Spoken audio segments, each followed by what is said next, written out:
we're going to be taking a look at the historical reasoning processes of AP World Modern. Now, what's a reasoning process? That's the big question here.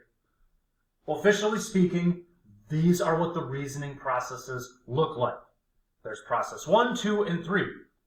We are looking at comparison, causation, and continuity and change. And you can see that there's a scaffolding that occurs where it's more identification and then you take it a little bit deeper.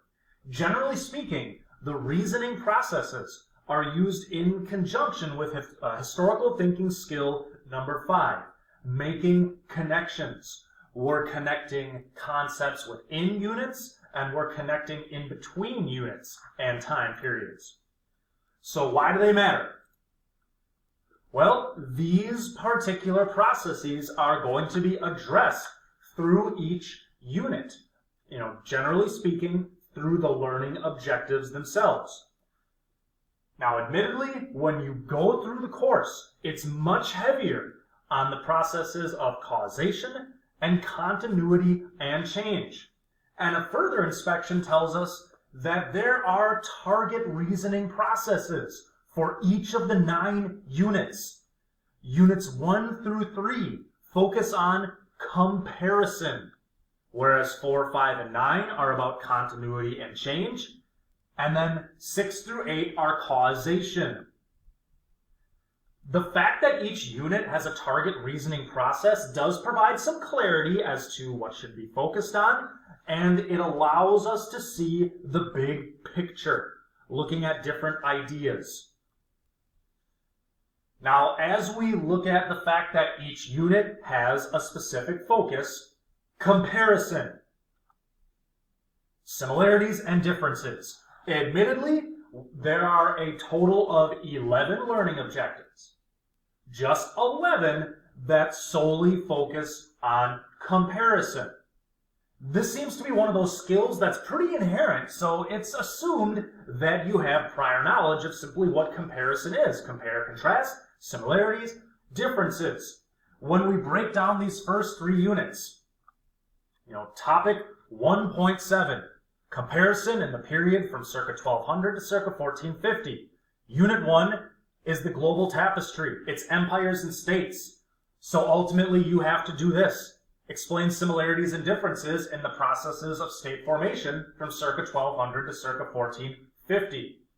Unit 2, same time frame, different focus. Networks of exchange are trade routes. So first you learn about the places, then you learn about their interactions. Similarities and differences among networks of exchange in this period. We're talking Silk Roads, Indian Ocean, Trans-Saharan trade routes, things that were exchanged along the way. Unit 3 goes to the next time frame, but land-based empires. Again, we've seen empires and states in the previous period. Now we focus on the larger land-based empires, mainly of Afro-Eurasia. So compare the methods by which they increased their influence. So first we're looking at how they formed. Now we're looking at how they expanded and consolidated their power and influence. So that's comparison.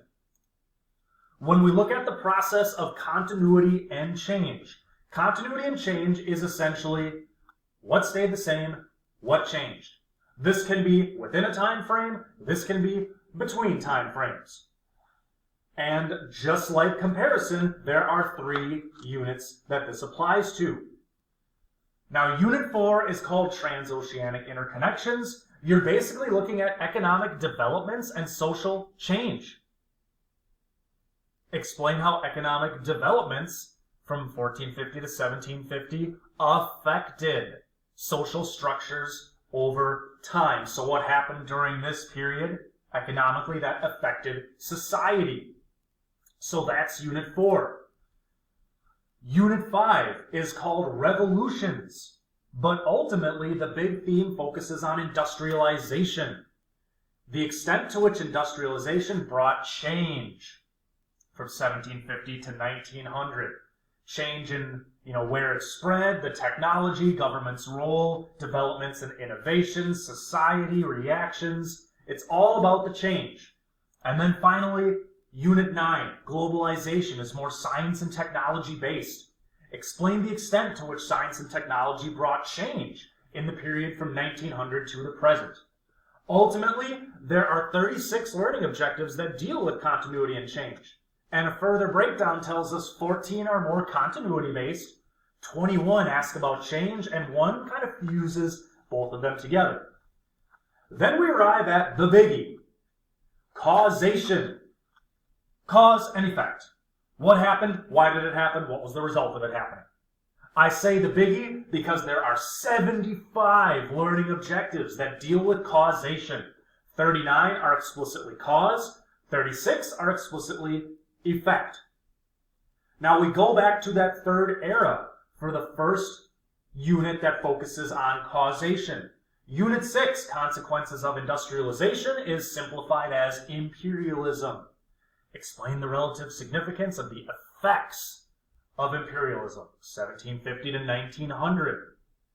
As we go to our next time frame, Unit 7 is very aptly summarized as global conflict, which is the name of the unit. Explain the relative significance of the causes of global conflict in the period 1900 to the present. Why did World War I happen? Why did World War II happen? Why did the Mexican Revolution occur? The Russian Revolution, the Chinese, revolution, as it were. Why did these things occur? And then finally, Unit 8, Cold War. Explain the extent to which the effects of the Cold War were similar in the Eastern and Western Hemisphere. You need to know how it affected the entire globe. So again, historical reasoning processes: comparison, continuity and change, causation. Each unit has a different focus, although all will be focused on for each individual unit.